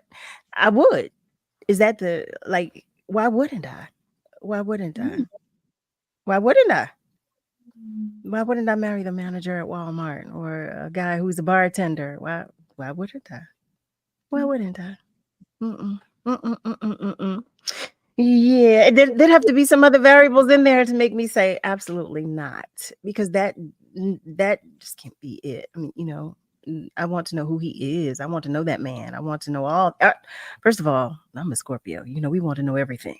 We want to know everything about you. We want to know everything. I want to know your heart. So I want to know his heart. And I'm falling in love with his heart, not his position at Walmart or at wherever he's working, wherever he's bartending. Mention, when we ask questions like that, you're kind of asking if someone would make a major decision based on something that's pretty temporary, right? When we're choosing someone based upon what they do professionally, whether or not they have, home or a car or whatever, we're kind of basing a decision on things that can change, like, right? You might, money and things, sometimes it's up, sometimes it's not. Sometimes we have a car, sometimes we don't. And those are the things that are ever changing. And so when choosing partners, you want to base that on things that are not likely to change. Is this a person of integrity? Is this a person who's empathetic? Is this a person who can be accountable? Is this a person who can, look at me and have a really uncomfortable conversation if we need to have it in order to move forward in our relationship? Those are the things that you can't teach. A person's either coming with those things or not. And all the other stuff, that stuff is going to change. So if you're basing who you're dating on what they're doing financially, just know it might be like that today. It might be different tomorrow. What you going to do? And the other part about that is that I'm going to change as well. I mean, I won't always be, Carol Riddick traveling from, one country to the next or one continent to another. I won't always, that's just the reality. That's just the reality of it all. And I'm going to want that man that's going to think I'm just as interesting and fun and beautiful and talented then as he may believe me to be now. So that's important to me too, because quite honestly, I am single for that reason. A lot of men who look at me see that's who they see. They're not looking at Carol or Caroline. They're looking at Carol Riddick. So it just is what it is. It just is what it is. I do want to share our beloved Rosalind. Hi there, Boop. She is joining us and she's giving all of us our flowers while we can still smell them. She shares that materialistic things, they come and go. She's going for the heart, the body, the soul, and spirit, and definitely your mind. Absolutely. Absolutely. I want to know that we can sit and stare at a wall together and still be entertained and still enjoy each other's company. I am so serious. Listen, Tuera, I love peace and I am protective of my peace, particularly and especially. But I want to do what I can to make sure he has peace as well. So if we can join our peace, and whatever that is, that might be crossword puzzles for him. Whatever. I don't know. Whatever it is. He might like to color. I don't know. I have a coloring book and some crayons. So whatever that is, I want to know that we can be in a place of peace together. Because that's what's most important to me.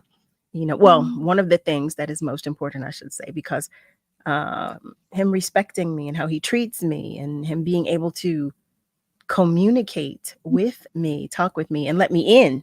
Those things are important as well. There are a lot of things that are important, but him being the manager at Walmart, that is so not on like my list of things. Like, well, he can't do this, he can't do. I'm not one of those women. I'm not. Narrative that women are looking for someone who can take care of them financially or that makes a certain amount of money is truly reflective of most women's desires. I feel like let me let you answer the question. What? Wait, say this again. What was the question?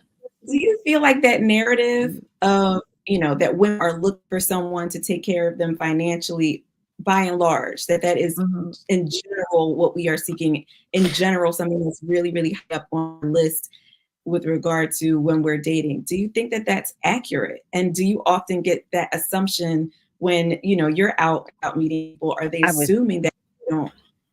I was just about to say that. I do make that assumption that is what is out there and what men are dealing with and what is coming at the majority of the men. And I say this, number one, I see a lot of it on social media. So I don't know if that is what is the majority of what's out there, but if it is, if what's on social media is any indication of what is out there, is the majority of what's taking place out there, then yes, then I believe that narrative to be true. But I also know that when there are men that do approach me, who say, well, I can take you here, I can buy you this, and I can, like, what? Like that's a selling point. Don't misunderstand me, because the act itself of being, wanting to buy me something or being able to buy me something, it's attractive, but the presentation is a huge turnoff when that's what you're selling to me. You're saying that's who you want to be to me. That's who you are. Like, okay, I so appreciate that you want to do that. I really do. But do you like me? Do you even know me enough to know whether you like me? Do you know that you want to go somewhere with me? Like you what?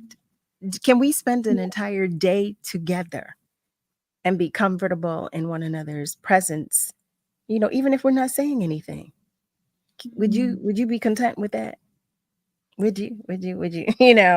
But so to answer your question, And that's why it's so important to listen, right? Because I'm sure if he had been listening to you and get to know you and really asking you what was important to you, he would have never led with, oh, I can do this and I can do that. Because that's not even what you're in it for. But you're approaching kind of with this assumption that that's what I'm looking for. And it's clear that you just have no idea. Like, none whatsoever. Oh, I can buy you this. I can buy you this bag, and you can. Okay, I'm so not that girl. I just don't understand. But it's interesting that we're talking about this because I saw a post on social media just today. There was a young woman who stated she was sharing her displeasure because she said she's talking to this guy, and because she told him that she was at let me get it right.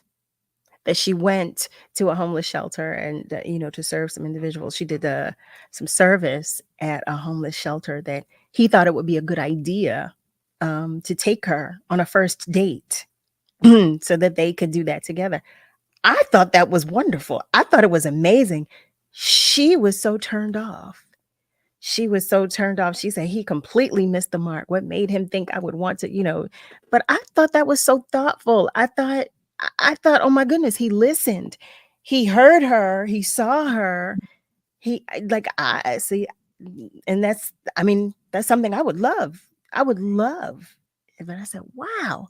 But you're right about listening to an individual, about listening to people and hearing, being open to hearing exactly what it is they're saying and not, I know. I'm sorry. Miss Joanne, she shares a guy I used to work with, used to cash his paycheck and hold the money and show it as if it was some sort of enticement. Yeah. I guess he didn't mean it for me because we made the same pay. Listen, I have had that experience too, where men have like, what? And what is that supposed to mean to me? What is, and don't misunderstand me. Don't misunderstand me, family, because yes, it's nice to when you are financially secure, or when you do have a freedom associated with your financial stability. Yes, of course, we all know that to be a wonderful feeling. We believe that to be a wonderful feeling.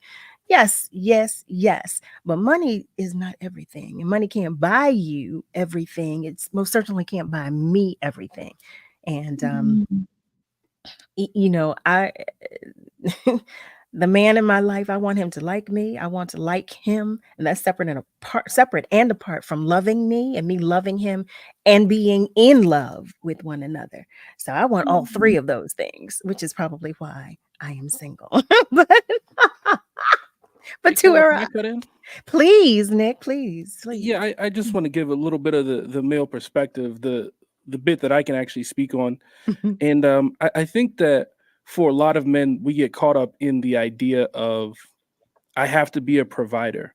And that I women nowadays, I think they're really interested in breaking certain social norms or gender norms, where a lot of men feel not so much safe, but they've been brought up just that one way, and that's the only way that they know. And so they're only interested. They go, oh well, women want a man who's a provider. Okay, well then I'll be that provider. And then sometimes it gets to an excessive amount where they're just flashing cash and doing all this and doing all that, because the guys that do that, you kind of attract a certain kind of woman, and then that colors your perspective on the women that are interested in you. You just think, oh well, all women like whenever I do this, and it's like, no, that's not quite the case. But men they're very attached to the idea of I have to be a provider, and to that end, if a man doesn't think he can financially meet your needs, I think a good amount of men won't even approach. And so, like you said, with your job and you being a singer and you going here and you going there, a guy who works at Walmart, he's probably gonna look at you and go, and they do. I don't know if I can do that, or I don't want her to feel like that she has to support me in any kind of way. And so I think that sort of it's kind of like guys do it to themselves in that kind of way. But they I think they mean well a lot of the times. They do want to provide. So what about the man that knows he has more money than I do? The man that he knows. He's like, look, I'm beyond financially secure. The one that says to me, yeah, well, I can take you here. I can do this, and I can okay. Well, that's the other side of the spectrum. Those are the ones, and I mean they come in two different types, right? You have the ones who let you know, and the ones that you find out. Right. And so the ones who let you know, they're very quick to, because that's the first thing that comes up. You want to go here, you want to go there, and you go, "Ooh, wow, all those sound nice."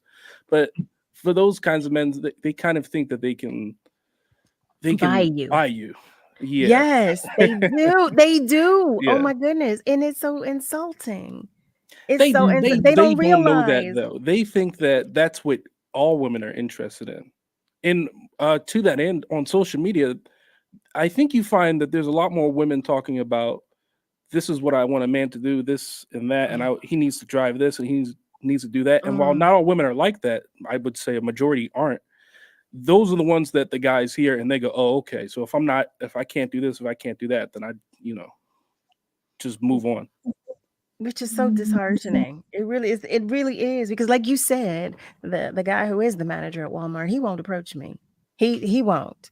He's not the guy that'll approach. He will, he'll tell someone else that he has an interest in me, but he won't tell me. Yeah. That's typically what happens. They'll say, yo, she, I think she's really nice, but they won't come to me. They won't even speak to me. But I get it. I understand. I definitely understand. But it's just so tricky. It's so tricky. And to your point, Tuera, you were talking about, these ideals that we have. These attachments to our these perspectives that we have about relationships right now and today, and how they're ingrained pretty much. They but we need to do better. Yeah, a lot of them have shaped our worldviews, and then we tend to retain the things that we see that affirm our worldview. So just as Nick said, they're seeing the women online who say, oh, this is what I want, buy this, drive that, take me here. And because that affirms their worldview already, that's what's going to stick. So even though there are tons of women who are like, no, I'm looking for love, I actually finance my own very well. The last thing I need is for someone to feel like they can buy me or want to dominate me with money. There are lots of women who, are not looking for that and are looking for depth from their partners and are willing to date men who do not make as much as they are. But if your worldview is already set that this is what women want, this is why you're going around, and, your money is your whole personality. And then you wonder why you're not able to connect. And you're no not one happy. is able to connect with money. Like, that's not going to.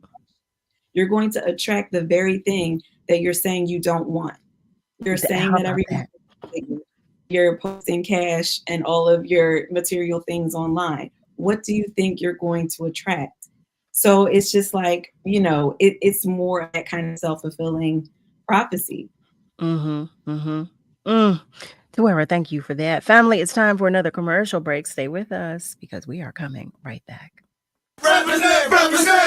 Want the latest in word swag? Check out the shop tab on wordradio.com. Hoodies, tees, and more in a variety of colors. It's the shop tab on wordradio.com. You can look good and show the world that you're all about Black Talk Media.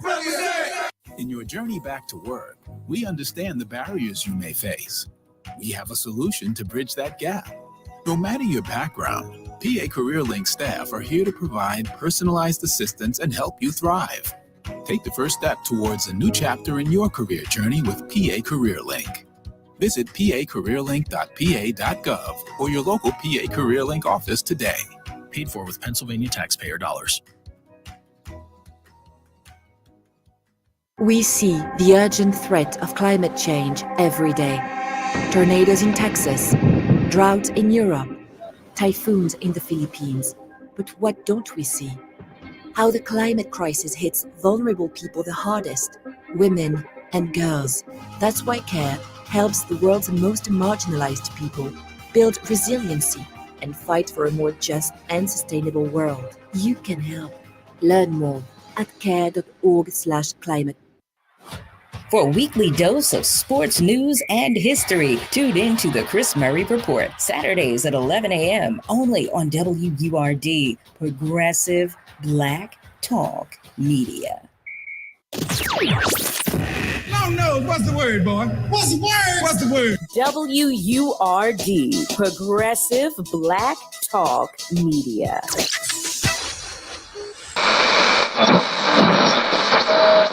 Let me tell you something, and don't you ever forget it.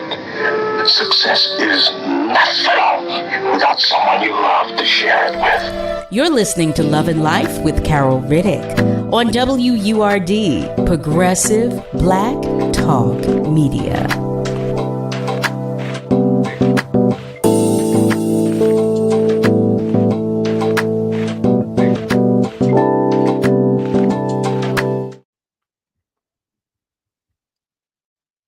Hey there, family. We are back. You are tuned in to Love and Life with Carol Riddick right here on WURD. We have been talking with our beloved Tuera Holland this evening. She so graciously accommodated us by staying with us for the remainder of our second hour because our beloved Dr. Z couldn't be with us this evening. I'm going to share some opinions that are being shared on our socials. Our love bug, Miss Rosalind shares, there are too many gold diggers out here today. First of all, I am going to have my own money, my own house, my own car. So he can't validate me on anything. But in reality, if we love each other, it's not even about any of that stuff. But I do like to be spoiled. I know we should all be spoiled. You hear me say it all the time. But I also have always taken very, very good care of my men. I'm ready for marriage now. See, I'm okay. Let me finish reading.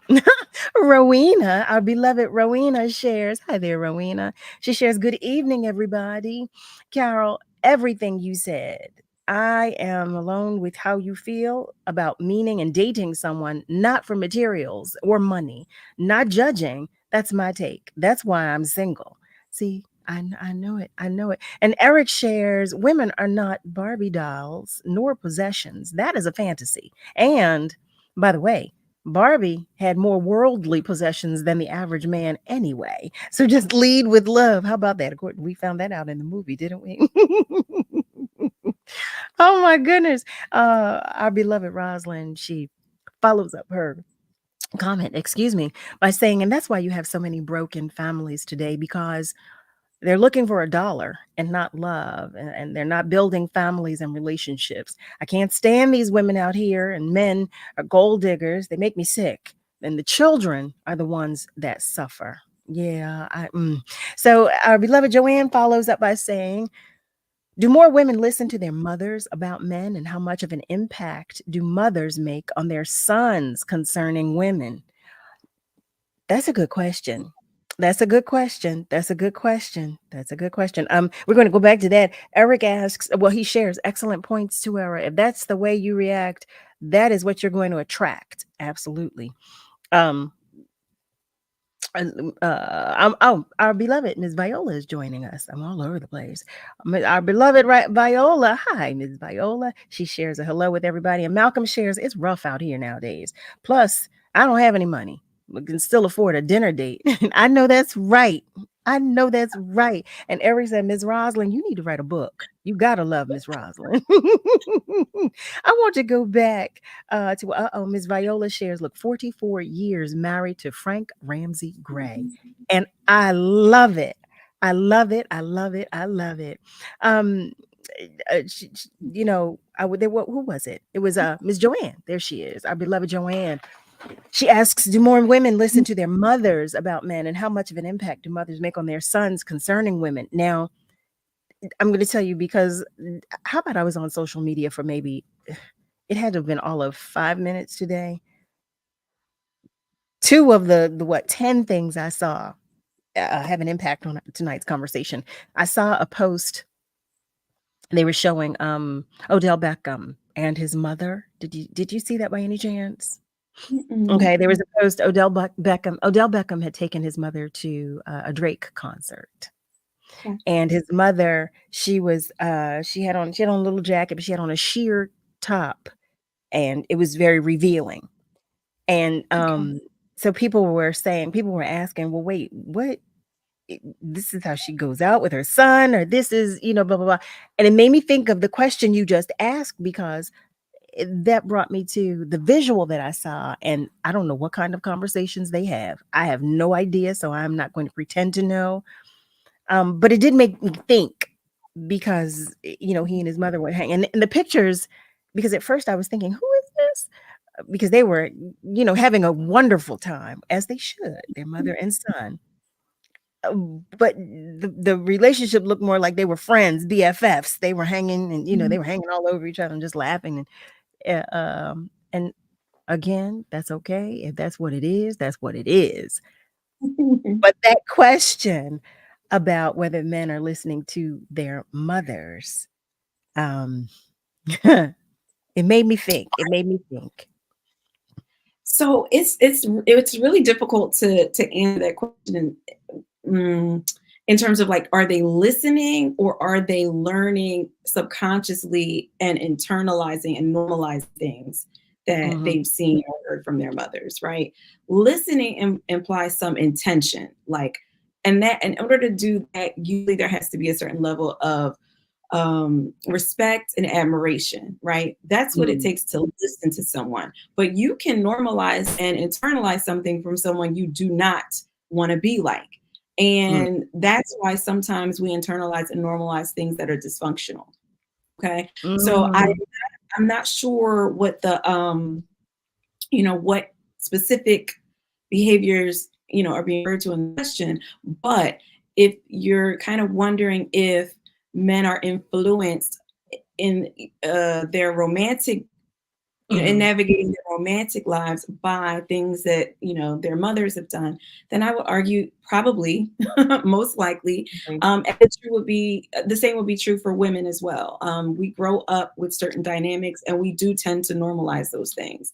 And even the things that we don't normalize, sometimes they may become our triggers, right? We may look at something and be like, I don't like that. And now we're running as far in the opposite direction as possible. Okay. And sometimes to our own detriment. Right. Sorry. No. Go right ahead. I was just wrapping up. Oh, okay. I just read Ms. Roslyn. Listen, Ms. Roslyn, I'm in agreement with Eric. We're going to need the book from you because she commented, if a man loves his mother, he's going to treat a woman good. And that's why I picked my son's wives so they don't come back. Listen, Ms. Roslyn, we need the book, okay? Because what are you doing over there, Ms. Roslyn? What are you doing over there, Ms. Roslyn? And Ms. Viola shares, my husband's aunt was my mother's neighbor. Oh, wow.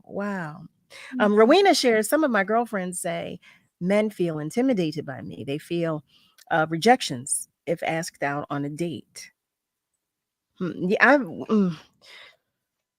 So I've had that conversation a time or two. Well, more than a time or two. A few times where men have told me that I'm intimidating. But these have all. Well, no. Yeah. So you know what? There's a lot. That's a whole nother conversation right there about the intimidation piece because it depends. It just again, there's so many variables. They're variables. Can I touch on this? Ms. Roslyn, please. We hear this all the time. Oh, if he's good to his mother, then he'll be good to you. And I wish that were the secret, right? I wish that was the answer. Okay. Unfortunately, it's not always true. And so looking to see a man has a close relationship with his mother does not always indicate that he knows how to show up as a good partner. I'm happy for anyone where that has been the case, but it does not guarantee that. You may have a man who has a great relationship with his mother, but maybe he's never been taught how to be accountable to anyone else. Has he ever been taught how to be reliable? Is he centering his own needs? Does he know how to discenter himself so that he can be a partner to someone else? These are not necessarily things that we need in order to have a great relationship with our parent, right? But there are things that we need in order to have a great relationship with our partner. And so it's not cut and dry like that. I wish it were. It's just I wish it were. I wish it were. Oh, family. I have so enjoyed your participation. Once again, just thank you, Tuera, for joining us and for staying with us all evening. It is truly appreciated. It is truly appreciated. It was my pleasure. It made my night to be here. Thank you so much for having me. Good. We hope you will come back to visit with us sooner than later. We truly do. Family, I see you commenting. I wish I could continue reading these comments, but it's that time. It's that time. It's that time. So, family, oh my goodness, just praise God. Praise God from whom all blessings flow. As we close tonight's episode, I've begun to do this and I'm going to continue asking you to do so. Just pray for whatever's heavy on your heart and on the hearts of others that you may know, and pray for others as well. I thank you so much for your continued love of love and life and your continued support of love and life. Thank you once again to Tuera, our beloved, our love bug. We'll have to have her back sooner as opposed to later. Thank you, everybody, for just sharing your time, your attention, your spirit, just your energy and your love as always. Thank you to the entire Word family. Special thanks to Nick and Niall for all that you do. Happy birthday once again to all of our love bugs that are celebrating a birthday, especially our beloved and very own Kayla J. Yes, that's right. Family, remember, we are all in this together. So please be good to you, but be good to those around you. And be careful out there as you go to and fro, okay? All right? Have a great rest of your night and a great weekend. And be sure to join me Monday through Thursday, 7 till 9 p.m. Eastern Time for another edition of Love and Life right here on WURD, Progressive Black Talk Media. I love you. You hear me? But God loves you so much more. Have a good night, family. Have a good night.